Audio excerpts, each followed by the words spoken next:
ঈদের পর ফিরতি যাত্রার দ্বিতীয় দিনে বেড়েছে ঢাকামুখো মানুষের চাপ।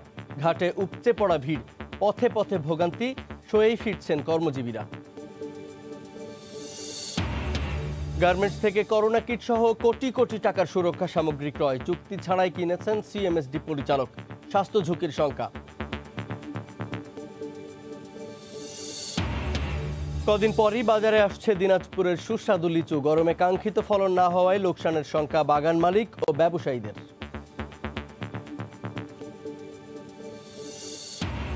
এবং চাঁপাইনবাবগঞ্জের মাটিতে ফলছে সৌদি খেজুর। বাগান করে তাক লাগিয়েছেন এক কৃষক। বরেন্দ্র অঞ্চলে বাণিজ্যিক চাষের সম্ভাবনা দেখছে কৃষি বিভাগ।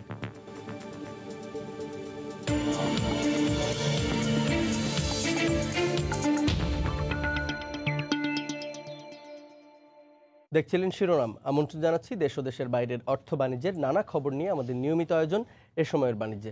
আপনাদের সঙ্গে আছি আমি জুবায়ের ফয়সাল।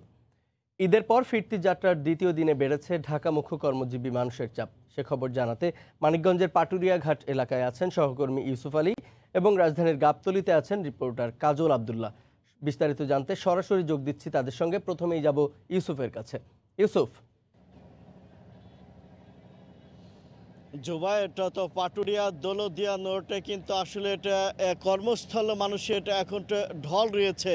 সেই ক্ষেত্রে কিন্তু এটা আসলে যে ফেরিটাই আর দৌলতদিয়া ঘাট থেকে পাটুরিয়া ঘাটে এসে নঙ্গর করছে, প্রত্যেকটা ফেরিতে কিন্তু কানায় কানায় পূর্ণ হয়ে আসলে এই ঘাটটিতে এসে নঙ্গর করছে।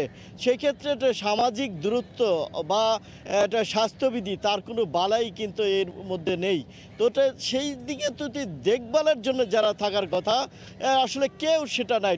পুলিশ প্রশাসন বলি, বিজিবি বলি, কর্তৃপক্ষকে কেউ এখানে নেই। সেই ক্ষেত্রে আসলে যে যেভাবে পারছে তারা কিন্তু আসলে কর্মস্থলে ফেরার জন্য চেষ্টা করছে। কেউ আগে ভাগে এই ভিড় আনার জন্য তারা কিন্তু চলে আসছে বলে যাত্রীরা আমাকে জানিয়েছে।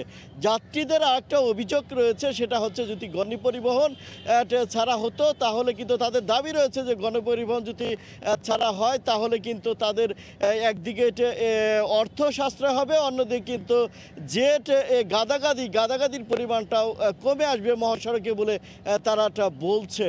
অন্যদিকে পাটুরিয়া দৌলতদিয়া এবং আরিচা কাজিরহাট রোডে সব কয়টি ফেরি চলাচল করছে। সেই ক্ষেত্রে এখন যে ফেরিগুলোতে এই পাটুরিয়া ঘাটে রয়েছে তা কিন্তু নামে মাত্র শুধু একটা যানবাহন নিয়ে দৌলতদিয়া ঘাটে যাচ্ছে এবং সেখান থেকে আসলে উপচে পড়া যানবাহন এবং যাত্রী নিয়ে এই পাটুরিয়া ঘাটে এসে নঙ্গর করছে। আমি আসলে ঘাট কর্তৃপক্ষের সাথে কথা বলেছি, তারা আমাকে বলেছে আসলে সরকারের বিধি নিষেধের যে রয়েছে সেই অনুসারেই তারা সব কয়টি ফেরি চালাচ্ছে এবং সেই ক্ষেত্রে তারা কিন্তু ছুটি যে ঈদের ছুটি তারা কিন্তু কাটায়নি। সব কিছু মিলিয়ে তারা কিন্তু আসলে এখানে যারা আসলে আসছে ঘাট এলাকাতে, তারা এই জায়গাতে ছোট এবং যে মাঝারি যানবাহন রয়েছে সেই যানবাহনগুলোকে কিন্তু তারা কয়েকগুণ বেশি ভাড়া দিয়ে যাচ্ছে। পাটুরিয়া দৌলতদিয়া এবং আরিচা কাজিরহাট রোডে মোট 20টি ফেরি চলাচল করছে। এই মুহূর্তে গাবতলীতে রয়েছে কাজল আবদুল্লাহ। আমরা তার কাছে চলে যাব সর্বশেষ জানার জন্য। কাজল। ইউসুফ, আমি কিন্তু রাজধানী গাবতলী আছি। গাবতলী কিন্তু যে অবস্থা দেখাচ্ছি সেটি হচ্ছে যে সকাল থেকেই কিন্তু আমি যতটুকু জেনেছি যে এরকম কিন্তু জনস্রোত আপনি যেটা দেখছেন ঠিক তেমনইভাবেই কিন্তু লোকজন আসছে, অর্থাৎ ঢাকায় প্রবেশ করছে। এবং এই জনস্রোতের একটি অংশ কিন্তু আছে ঢাকার আশপাশের যে জেলাগুলো আছে সেই জেলা থেকে কিংবা কোনো উপজেলা থেকে, এরকম কিন্তু লোকজন আছে যারা ঈদের পরে কষ্ট করে হলেও কিন্তু বিভিন্ন যানবাহনে নিকটস্থ আত্মীয় স্বজনের বাড়িতে তারা ঘোরাফেরা করার জন্য গিয়েছিল, বলা চলে যে আত্মীয়তা করার জন্য গিয়েছিল। এবং বেশিরভাগ লোকই কিন্তু আসছে উত্তরবঙ্গ থেকে শুরু করে এই রুটে যে জেলাগুলো থেকে ঢাকায় প্রবেশ করা যায় সেই জেলাগুলোর মানুষ কিন্তু আসছে বিভিন্ন যানবাহনে চড়ে। কেউ বলছেন যে কেউ এসেছেন গাজীপুর থেকে, যদি উত্তরবঙ্গের বলা চলে যে সৈয়দপুর, নীলফামারী, বগুড়া, নওগাঁ এবং রাজশাহী রুটে বিভিন্ন জন যেভাবে আসতেছেন তারা কিন্তু গাজীপুর পর্যন্ত কোনো বাস কিংবা কোনো মাধ্যমে কিন্তু এসে নামছেন, কিংবা অনেকে কিন্তু সর্বোচ্চ বলা চলে যে সাভারের আগে কিন্তু তারা নেমে যাচ্ছেন, অর্থাৎ নামতে বাধ্য হচ্ছেন। এবং সেখান থেকে যে ছোট ছোট যানবাহন, যদি সিএনজি বলি, অটোরিকশা বলি, তারপরে ব্যাটারি চালিত যে রিক্সাগুলো আছে, সে বিভিন্ন ওয়েতে কিন্তু তারা এই পর্যন্ত আসছেন, গাবতলী ব্রিজের ওপার পর্যন্ত। এবং সেখান থেকে কিন্তু আরেকটি মাধ্যমে বলা চলে যে কেউ পায়ে হেঁটে এভাবে আসছেন। আপনি দেখবেন যেভাবে দেখতে পাচ্ছেন, আমরা দেখানোর চেষ্টা করছি, ছোট বাচ্চা, ব্যাগ, বিভিন্ন বড় বড় ব্যাগ, ছোট ব্যাগ, বিভিন্নভাবে কিন্তু নারী, পুরুষ, শিশু, বাচ্চা সবাই কিন্তু এভাবে হেঁটে হেঁটে আসছেন কষ্ট করে। এবং যে ধরনের রোদের তাপমাত্রা, এই তাপমাত্রায় কিন্তু স্বাভাবিকভাবে এক জায়গায় দাঁড়িয়ে থাকাই যেহেতু কষ্টকর, সেই কষ্টকে পুঁজি করে কিন্তু তারা বলা চলে যে দূর দূরান্ত থেকে এভাবে কিন্তু নানাভাবে যানবাহন পাল্টিয়ে 3 থেকে 4 দফা 5 দফা কেউ বলছেন, তারা কিন্তু যানবাহন পাল্টিয়ে কিন্তু ঢাকায় প্রবেশ করার চেষ্টা করছেন এবং নিজ নিজ কর্মস্থলে ফেরার চেষ্টা করছেন, কেউ বাসাতে আসার চেষ্টা করছেন। এবং একইভাবে আরেকটি বলে রাখি, সেটি হচ্ছে যে শুধু যে কষ্ট করে যানবাহন পরিবর্তন করে কিন্তু ঢাকায় প্রবেশ সেটি নয়, বলা চলে যে যেখানে 50 টাকার ভাড়া সেখানে কিন্তু 100 টাকা, যেখানে 350 টাকার ভাড়া সেখানে 1400 টাকা ভাড়া দিয়েও কিন্তু অনেকে ঢাকায় আসছেন। যে ভোগান্তি, সে ভোগান্তির কথাগুলো কিন্তু এখানে ঢাকায় প্রবেশ করার মানুষগুলো কিন্তু জানিয়েছেন। তো এই ছিল এখন পর্যন্ত। ইউসুফ, আমার কাছে চলে যাচ্ছি এই স্টুডিওতে। গাবতলী থেকে কাজল আব্দুল্লাহ এবং এর আগে মানিকগঞ্জের পাটুরিয়া ঘাট থেকে সহকর্মী ইউসুফ আলী জানাচ্ছিলেন ঈদের ছুটি শেষে ঢাকায় ফেরা মানুষের খবর। কোনো রকম কার্যাদেশ, ব্যাংক গ্যারান্টি ও চুক্তি ছাড়াই করোনা পরীক্ষার 1 লাখ আরটিপিসিআর কিট সহ 9 কোটি টাকার করোনা সুরক্ষা সামগ্রী কেনার অভিযোগ উঠেছে কেন্দ্রীয় ঔষধাগার কর্তৃপক্ষের বিরুদ্ধে।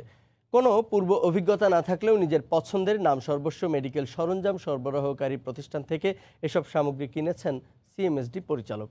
সদ্য লাইসেন্সপ্রাপ্ত প্রতিষ্ঠান থেকে করোনা পরীক্ষার কিটের মতো স্পর্শকাতর মেডিকেল সামগ্রী কেনাকে ঝুঁকিপূর্ণ বলছেন জনস্বাস্থ্য বিশেষজ্ঞরা। শাকির আহমেদের রিপোর্ট। দেশের সরকারি হাসপাতালগুলোর জন্য চিকিৎসা সরঞ্জাম কেনাকাটা করে কেন্দ্রীয় ঔষধাগার সেন্ট্রাল মেডিকেল স্টোর ডিপো সিএমএসডি। প্রতিষ্ঠানটির পরিচালক আবু হেনা মোর্শেদ-জামান কার্যাদেশ ও ব্যাংক গ্যারান্টি ছাড়াই করোনা পরীক্ষার 1 লাখ আরটিপিসিআর কিট সহ মোট 9 কোটি টাকার স্বাস্থ্য সুরক্ষা সামগ্রী কিনেছেন নিজের পছন্দের প্রতিষ্ঠানের কাছ থেকে। অভিযোগ আছে, সদ্য লাইসেন্সপ্রাপ্ত জিএস বায়োটেকের করোনার কিটের রিএজেন্ট নিয়ে কাজ করার কোনো অভিজ্ঞতাই নেই। অভিযোগের সত্যতা যাচাই নারায়ণগঞ্জে সময় সংবাদ। সিএমএসডিতে প্রদত্ত জিএস বায়োটেকের ঠিকানা ধরে নারায়ণগঞ্জের ফতুল্লার চানমারিতে এসে দেখা যায় জিএস মূলত একটি গার্মেন্টস প্রতিষ্ঠান। সিএমএসডি পরিচালকের সঙ্গে সুসম্পর্ককে কাজে লাগিয়ে এই গার্মেন্টস প্রতিষ্ঠানটি করোনা পরীক্ষার কিট সহ স্পর্শকাতর মেডিকেল সুরক্ষা সামগ্রী সরবরাহ করছে। জিএস বায়োটেক কোনটা? জিএস বায়োটেক আমরা জানি না। আচ্ছা, এটা হলো জিএস গার্মেন্টস লিমিটেড। আচ্ছা, সৈকত সাহেবকে? সৈকত সাহেব এই গার্মেন্টসের এমডি। কিট আমদানির অনাপত্তিপত্র চীনের সানশিওর কোম্পানির নামে, তাদের কাছ থেকে না এনে তৃতীয় পক্ষের কাছ থেকে এগুলো দেশে আনা হয়েছে। কেনাকাটায় অনিয়মের বিষয়ে জানতে সিএমএসডিতে গেলে ঊর্ধ্বতন কর্তৃপক্ষের সাথে মিটিং থাকার অজুহাত দিয়ে পরিচালক কথা বলতে রাজি হননি। আমরা একটু পরিচালক সাহেবের সাথে একটু কথা বলবো। প্রথমবার তো আপনাদের সাক্ষাৎকারের কথা বলছি, দ্বিতীয়বার আবার কি বলছেন উনি? নিষেধ করছেন, কর্তৃপক্ষ পারমিশন দিলে যেতে পারবে। তবে সিএমএসডি উপপরিচালক ডাক্তার তৌহিদ আহমদ বলছেন, এসব কিট সরাসরি ক্রয় পদ্ধতিতে কেনা হয়ে থাকতে পারে।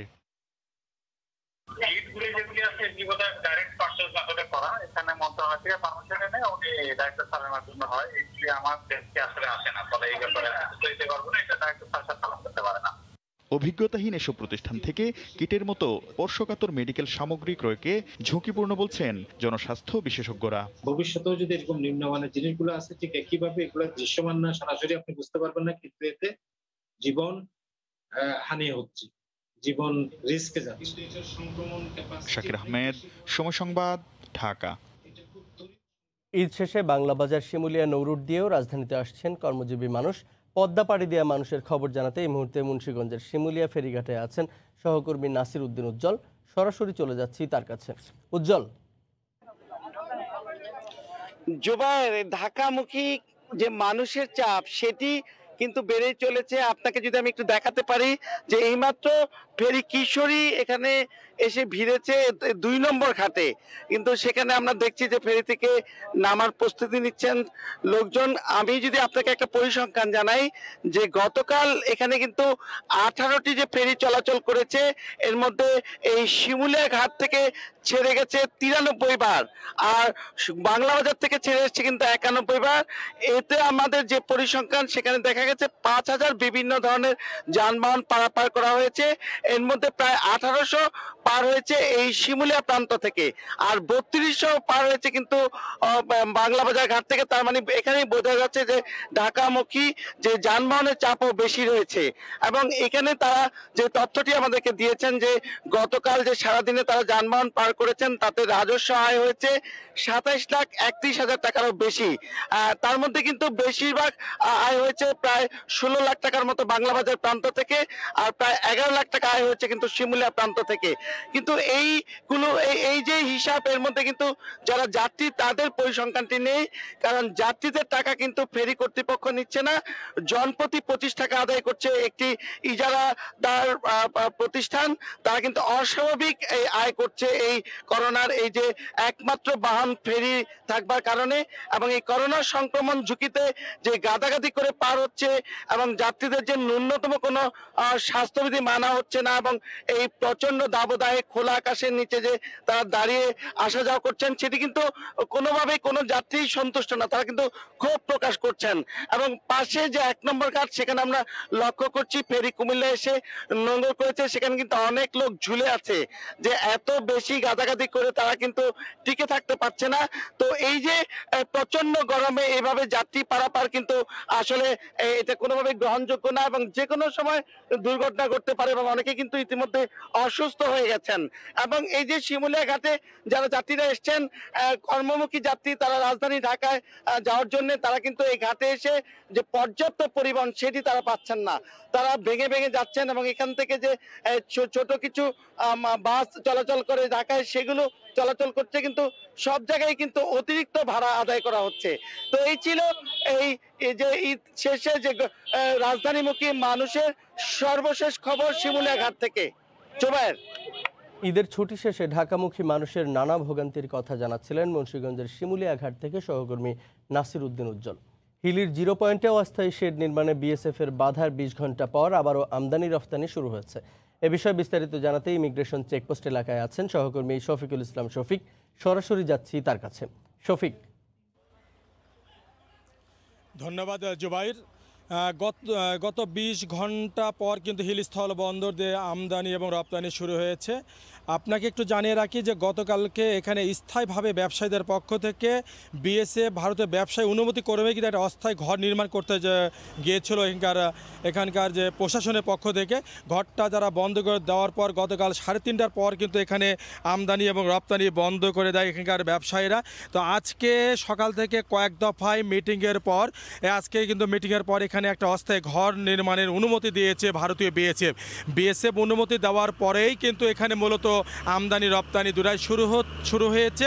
তো বিএসএফকে প্রথমত বিএসএফ সকালে বলেছে যে আপনারা একটু জায়গাটা সরে করলে কোনো সমস্যা নাই। সেক্ষেত্রে আপনি দেখতে পাচ্ছেন যে ওখানে স্বেচ্ছাসেবী সংগঠনের পক্ষ থেকে ঘরটা নির্মাণ করা হয়েছে, এবং এখানে এই ঘরটা মূলত এখানে সব দপ্তরে স্বাস্থ্য সেবা থেকে শুরু করে এখানে প্রত্যেকটা পাসপোর্ট যাত্রী কিছুক্ষণের মধ্যে আসবে, এমনটা আমাদেরকে ইমিগ্রেশন কর্তৃপক্ষ জানিয়েছেন। ইতিমধ্যে সমস্ত সব কিছু তারা এখানে কমপ্লিট করেছে যে পাসপোর্ট যাত্রী আসলে এই ডেস্ক থেকেই কিন্তু একটা যাত্রীকে সব ধরনের সেবা কিন্তু দেওয়া সম্ভব এখানে। ইতিমধ্যে কাস্টমস, উপজেলা প্রশাসন এবং পুলিশ থেকে শুরু করে সবাই কিন্তু এখানে আছেন। পাসপোর্ট যাত্রী আসলে এখানে সব কিছু পরীক্ষা নিরীক্ষা বা স্বাস্থ্যর যে বিষয়গুলি আছে সব কিছু কমপ্লিট করার পরে তাদেরকে কিন্তু ভিতরে প্রবেশ করতে দেওয়া হবে। যদি কারো তাপমাত্রা যদি তেমন বেশি হয় সেক্ষেত্রে তাদেরকে হয়তো বিভিন্ন জায়গা বা হাসপাতাল আছে এখানে কোয়ারেন্টাইনের জন্য এখানে আবাসিক নেওয়া সেখানে হস্তান্তর করা হবে। তো এখানে সব কিছু মিলে আপনাকে বলা যেতে পারে যে এখানকার যে আমদানি রপ্তানি সেটা চালু আছে। এখানে পাসপোর্ট যাত্রীদেরকে গ্রহণ করার জন্য প্রশাসনের পক্ষ থেকে কিন্তু এখানে মেডিকেল টিম রেডি আছে। তো সব কিছু মিলে আপনাকে বলা যেতে পারে জোবাই হিলস্থল বন্দরে আমদানি রপ্তানি এই মধ্যে স্বাভাবিক রয়েছে। জোবাই। ইমিগ্রেশন চেকপোস্ট হিলি থেকে জানাচ্ছিলেন সহকর্মী শফিকুল ইসলাম শফিক। কয়েকদিন পরই গাছ থেকে লিচু নামিয়ে বাজারে তুলবেন দিনাজপুরের বাগান মালিক ব্যবসায়ীরা। বাগানগুলোতে লিচু পরিপক্ক হতে শুরু করেছে।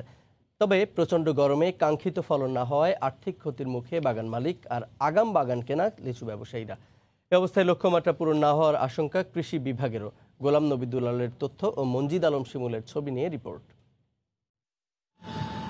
দিনাজপুরের বাগানগুলোতে মাদ্রাজি, কাঁঠালি, চায়না, চায়না 3 ও বেদানা লিচু পরিপক্ক হতে শুরু করেছে।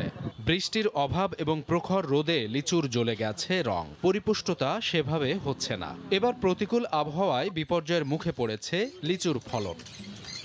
কাঙ্ক্ষিত ফলন না হওয়ায় আর্থিক ক্ষতির মুখে পড়েছেন বাগান মালিক আর আগাম বাগান কেনা লিচু ব্যবসায়ীরা। এ অবস্থায় ভালো ফলনের আশায় গাছে সেচ এবং ভিটামিন স্প্রে করছেন বাগান মালিক কৃষকরা। ভিটামিন দিচ্ছি গাছে, ফলটা একটু মোটা হওয়ার জন্য, আর পাউডার দিচ্ছি যে শীত পড়তেছে রাত্রেবেলা, এই শীতটা ক্ষতি যাতে না করতে পারে এই জন্য।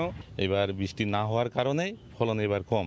কাঙ্ক্ষিত ফলন না হওয়ায় ক্ষতির মুখে পড়েছেন বাগান কেনা লিচু ব্যবসায়ীরা। এই লিচুটা দিনাজপুরের চাহিদা মিটিয়েও আমরা বিভিন্ন জেলায় এবং বিদেশে রপ্তানি করতে পারতাম, কিন্তু এবার সেটা আর হচ্ছে না। বাজারজাত যদি না করতে পারি তো একদম বাগান মালিক আমরা যারা আছি একদম পথে বসতে হবে। উদ্ভিদবিদরা বলছেন দীর্ঘ সময় বৃষ্টি না হওয়ার নেতিবাচক প্রভাব পড়েছে লিচুর উপরে। লিচুর যে আবহাওয়াগত কারণটি, এটি আসলে যদি অব্যাহত থাকে এবং জলবায়ুগত প্রভাব যদি বিস্তার করে, তাহলে লিচুর যে ঐতিহ্য আছে সে জায়গাতে আসলে খর্বিত হতে পারে। প্রতিকূল আবহাওয়ার কারণে 30% ফলন কম হবে জানালেন কৃষি বিভাগের কর্মকর্তা। অত্যধিক খরার কারণে যেমন সেটা আকার আকৃতিতে বড় হচ্ছে না এবং তার ফলের যে বর্ণ উজ্জ্বলতা সেটা আসতে দেরি হচ্ছে। জেলার 13 উপজেলায় 5,600 হেক্টর জমির বাগান থেকে লিচু উৎপাদনের লক্ষ্যমাত্রা 45,000 মেট্রিক টন। সময় সংবাদ, দিনাজপুর। চাঁপাইনবাবগঞ্জে বাণিজ্যিকভাবে সৌদি খেজুর বাগান তৈরি করে সবাইকে তাক লাগিয়ে দিয়েছেন রুবেল নামের এক কৃষক। সুস্বাদু খেজুর বিক্রি করে আয়ও হয় বেশ ভালো। তার সফলতা দেখে খেজুর বাগান গড়ে তুলতে আগ্রহী হয়ে উঠছেন এলাকার অনেকে। কৃষি বিভাগ বলছে বরেন্দ্র অঞ্চলের মাটি খেজুর চাষের জন্য উপযোগী। চাঁপাইনবাবগঞ্জ ঘুরে এসে বিস্তারিত সাইফুর রহমান রকির রিপোর্ট।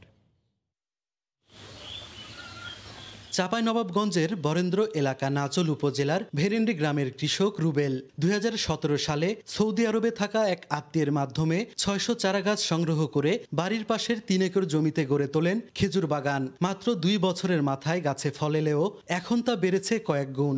বাণিজ্যিকভাবে চাষাবাদে খরচ হয়েছে প্রায় 15 লাখ টাকা। সব গাছে ফল আসলে প্রতি বছর অন্তত 15 থেকে 20 লাখ টাকা আয় হবে। বর্তমানে তার বাগানে প্রায় 10টি জাতের 5,000 খেজুর গাছ রয়েছে।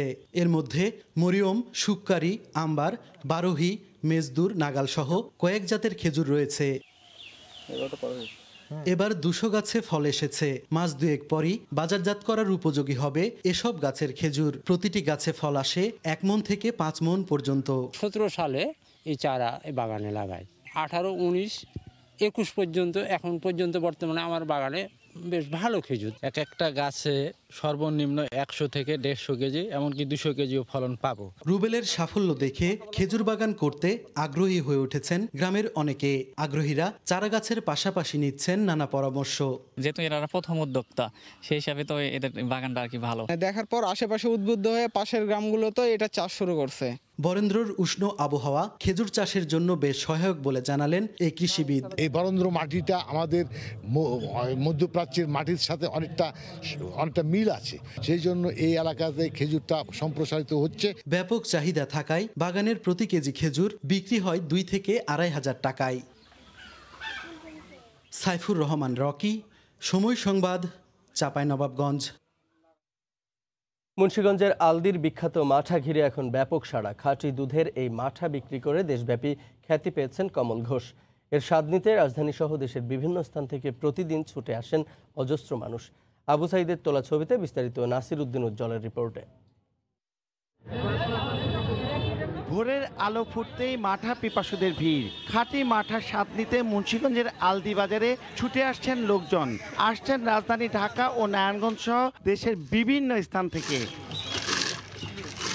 তেষ্টা মেটানোর পর আবার বোতল ভর্তি করে নিয়েও যাচ্ছেন।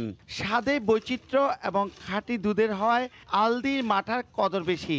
এই নারায়ণগঞ্জ থেকে মিজমিজি গ্রামের থেকে এনে আইছি। এই মাঠাটা খুব সুস্বাদু। অনেক মজা করলাম, মাঠা খেলাম, কোয়ালিটি খুব ভালো। এখানকার মাঠা অনেক টেস্টি, ভালোই লাগে, তাই বারবার আসে। অনেক ফেমাস এখানকার মাঠাটা, এই জন্যই আসা আর কি। আলদি বাজারের মাঠার খ্যাতি ছড়িয়ে দিয়েছেন কমল ঘোষ। এখানে মাঠা বিক্রি করেন 30 বছর ধরে।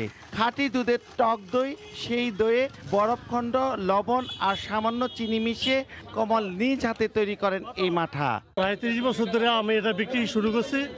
এখন এটা আস্তে আস্তে জিনিস 10-এর 20-এর ব্যস্ত ব্যস্ত এখন এই পর্যন্ত সার্কেল হয়েছে, যেমন 2-3 মণ দুধের মাঠা বিক্রি হয়। প্রচন্ড গরমে প্রশান্তি ছাড়াও শরীরের জন্য মাঠা বেশ উপকারী। এই গরমে এটা প্রচন্ড প্রশান্তি দেয়, শরীরের ডিহাইড্রেশন বা পানির শূন্যতা দূর করে এবং এটা হজমকারক হিসেবেও শরীরে কাজ করে। প্রতি গ্লাস 20 টাকা এবং প্রতি লিটার মাঠা বিক্রি করেন 100 টাকায়। আলদির এই টং দোকান ঘিরে হাজার হাজার মানুষ প্রতিদিন সকালে আসছেন। বিক্রি হচ্ছে প্রায় 500 লিটার মাঠা। মুন্সিগঞ্জের আলদি থেকে নাসিরউদ্দিন উজ্জ্বল, সময় সংবাদ। ঈদের ছুটি শেষে আবারও সচল হচ্ছে ভারতের পেট্রাপোল বন্দরের সাথে বেনাপোল বন্দরের আমদানি রফতানি কার্যক্রম। পণ্য খালাসে ব্যস্ত সময় পার করছেন সংশ্লিষ্টরা। এ বিষয়ে আরও তথ্য জানাতে বন্দর এলাকায় আছেন সহকর্মী আজিজুল হক।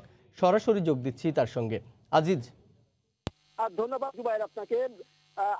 ঈদ ছুটি শেষে কিন্তু আবারও বেনাপোল স্থল বন্দরের সাথে ভারতের যে পেট্রাপোল বন্দরে আমদানি এবং রপ্তানি বাণিজ্য সেটি কিন্তু শুরু হয়েছে। তবে মূলত গতকালকে থেকে কিন্তু আমদানি রপ্তানি শুরু হলেও যে ব্যবসায়ীদের মধ্যে যে ঈদের আমেজ, সেই আমেজটা কিন্তু পুরোপুরি শেষ না হয়। গতকালকে যে বাণিজ্যিক ব্যস্ততা সেটি কিন্তু ফিরে আসেনি। তবে আজ সকাল 8টা থেকে কিন্তু পুরো দমে যে আমদানি এবং রপ্তানি বাণিজ্য সেটি কিন্তু দু দেশের মধ্যে শুরু হয়েছে। আমরা সকাল 8টা পর্যন্ত হিসাব 8টা থেকে 11টা পর্যন্ত যেটি জানতে পেরেছি যে প্রায় 77 ট্রাক ভারতীয় ট্রাক পণ্য নিয়ে বেনাপোল বন্দরে প্রবেশ করেছে এবং 38 ট্রাক রপ্তানি পণ্য নিয়ে বাংলাদেশ থেকে ট্রাক চালক গিয়েছে ভারতের পেট্রাপোল বন্দর।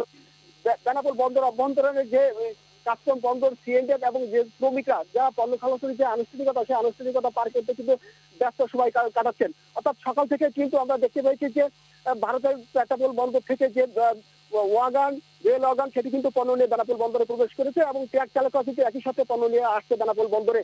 এবং বেনাপোল বন্দরে এই সমস্ত ট্রাক থেকে এবং ওয়াগান থেকে শ্রমিকরা পণ্য খালাসে ব্যস্ত সময় পার করছেন।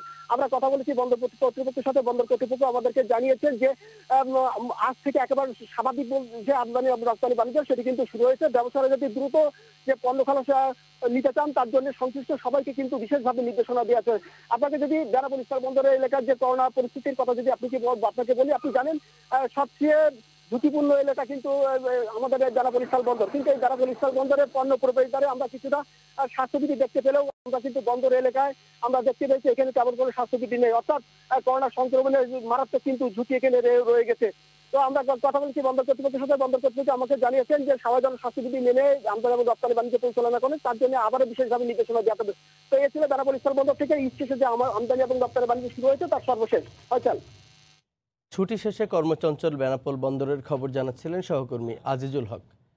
করোনার লকডাউনে বিশ্বের দীর্ঘতম সমুদ্র সৈকতের প্রবেশদ্বারগুলোতে চলছে কড়া পাহারা।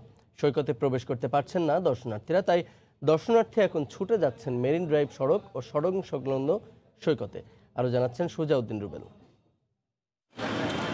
মেরিন ড্রাইভ সড়কে দরিয়ানগর সৈকত। বিকেল 5টার দিকে এই সৈকতে ভিড় করেন কয়েক হাজার দর্শনার্থী। এই দৃশ্য দেখে সৈকতে উপস্থিত জেলা প্রশাসনের নির্বাহী ম্যাজিস্ট্রেট, সঙ্গে মাইকিং বিচ কর্মীদের। মুহূর্তেই পাল্টে যায় সৈকতের দৃশ্য। এদিক ওদিক দৌড়ে পালাতে থাকেন দর্শনার্থীরা। কেউ দৌড়ে ঢুকে পড়েন সৈকতের ঝাউবিতিতে, আবার সৈকতের বালিয়াড়ি থেকে উঠিয়ে দিচ্ছেন বিচ কর্মীরা। তবে দর্শনার্থীরা বলছেন ঈদে পরিবার পরিজন নিয়ে একটু সময় কাটাতেই ছুটে আসছেন সৈকতে। মন মাইন্ড ফ্রেশ করার জন্য কক্সবাজার সমুদ্র সৈকতে আসছে আর কি। লকডাউনের কারণে আসলে এদিকে একটু ফাঁকা আছে, সেজন্য পরিবার পরিজনকে নিয়ে একটু বেড়াতে আসলাম। এই সবগুলাই বন্ধ, আপনার এদিকে একটু ফাঁকা আছে, এদিকে একটু ঘুরতে আসলাম আমরা আর কি। করোনার সংক্রমণ রোধে সৈকতের লাবণী, সুগন্ধা ও কলাতলি পয়েন্টের প্রবেশদ্বারে রয়েছে কয়েক স্তরের পাহারা। তাই এসব পয়েন্টে কেউ প্রবেশ করতে পারছেন না বলে জানালেন এই লাইফগার্ড কর্মী। বিচ সম্পূর্ণ ফাঁকা, তো আমরা আমাদের সর্বত আমরা চেষ্টা করে যাচ্ছি যাতে কোনো ধরনের লোকজন না নামে। নির্বাহী ম্যাজিস্ট্রেট জানালেন, বিশাল সৈকতে ঈদে দর্শনার্থীদের সমাগম ঠেকানো যাচ্ছে না, তারপরেও সৈকতে জনসমাগম বন্ধে চেষ্টা চালিয়ে যাচ্ছেন তারা। সব জায়গায় করা আসলে একটু কষ্টের ব্যাপার, তো আমরা যথাসাধ্য চেষ্টা করতেছি। যদি দেখি জনসমাগম হয়ে যাচ্ছে, আমরা এখানে গিয়ে তাদেরকে সুন্দরভাবে বুঝিয়ে উঠিয়ে দিচ্ছি। প্রতি বছর ঈদের টানা ছুটিতে সৈকত শহর কক্সবাজারে ছুটে আসেন কয়েক লাখ পর্যটক, কিন্তু গেল 3 ঈদে করোনা সংক্রমণের কারণে সৈকতে প্রবেশে নিষেধাজ্ঞার কারণে পর্যটক শূন্য সৈকত। সুজাউদ্দিন রুবেল, সময় সংবাদ, কক্সবাজার। ঈদের ছুটিতে দর্শনার্থীরা ছুটে যাচ্ছেন হাওরের বিস্ময় হিসেবে পরিচিত কিশোরগঞ্জের ইটনা মিঠামইন অষ্টগ্রাম অল ওয়েদার সড়কে। ছোট ছোট যানবাহনে করে উপভোগ করছেন প্রকৃতির অপরূপ সৌন্দর্য। কিশোরগঞ্জ প্রতিনিধি নূর মোহাম্মদের তথ্য ও ছবি নিয়ে রিপোর্ট। দিগন্ত বিস্তৃত হাওরের মাঝ দিয়ে পিচ ঢালা প্রশস্ত উঁচু সড়ক, দুই পাশে ফসলের মাঠে সবুজের সমারোহ। সড়কে সাই সাই করে চলছে ছোট ছোট যানবাহন। দূর থেকে মনে হবে যেন যেতে যেতে পাকা রাস্তা মিশে গেছে দূর নীলিমায়। সৌন্দর্য পিপাসুরা তাই ছুটে আসছেন, স্বপ্নের সড়কে ছুটে বেড়াচ্ছেন, ছোট ছোট যানবাহনে ঘুরে বেড়াচ্ছেন। রাস্তার পাশে চায়ের কাপে তুলছেন ঝড়, কেউ বা সুন্দর মুহূর্তটি ক্যামেরাবন্দি করছেন। বড়দের হাত ধরে এসেছে শিশুরাও। করোনায় ঘরবন্দি এই ঈদেও এখানে খোঁজেন অন্তরের প্রশান্তি।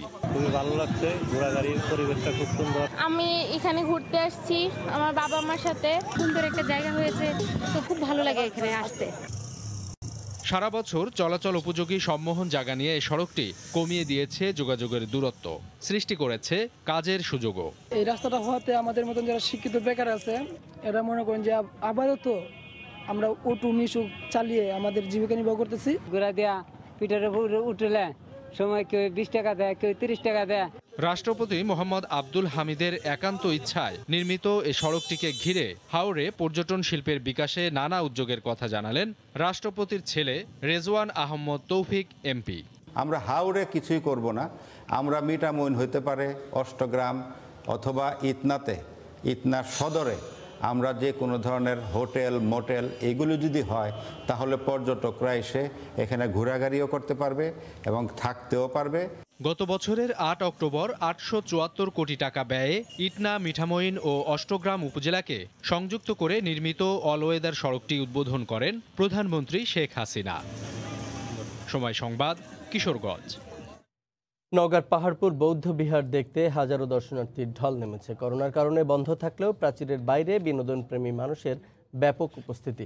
বিস্তারিত জানাতে সেখান থেকে যোগ দিচ্ছেন সহকর্মী এমআর রকি। রকি,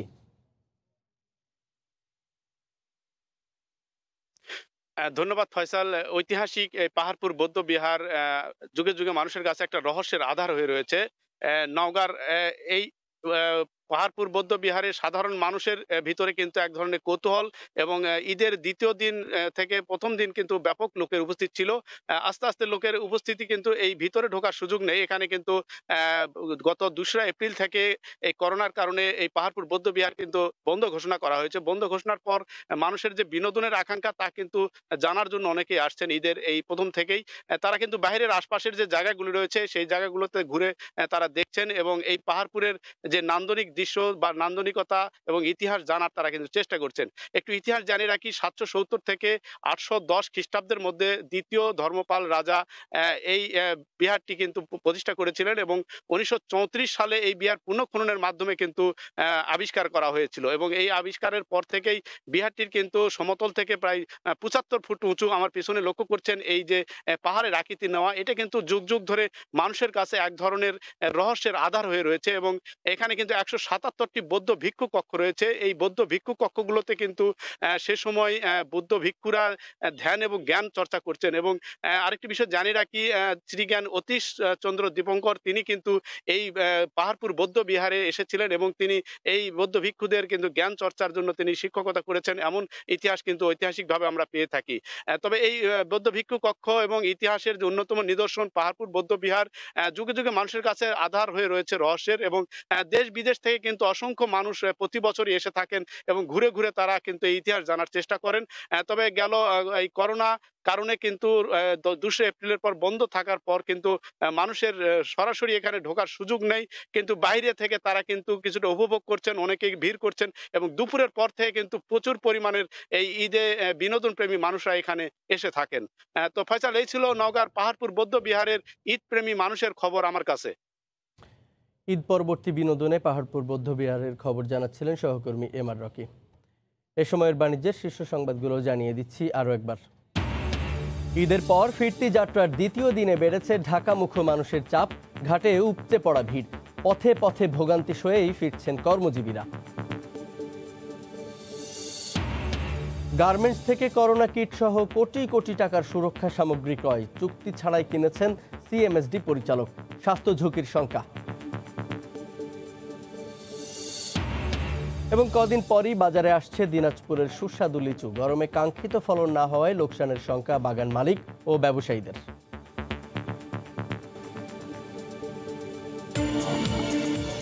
এই ছিল সময়ের বাণিজ্যের সঙ্গে থাকুন সময়ের।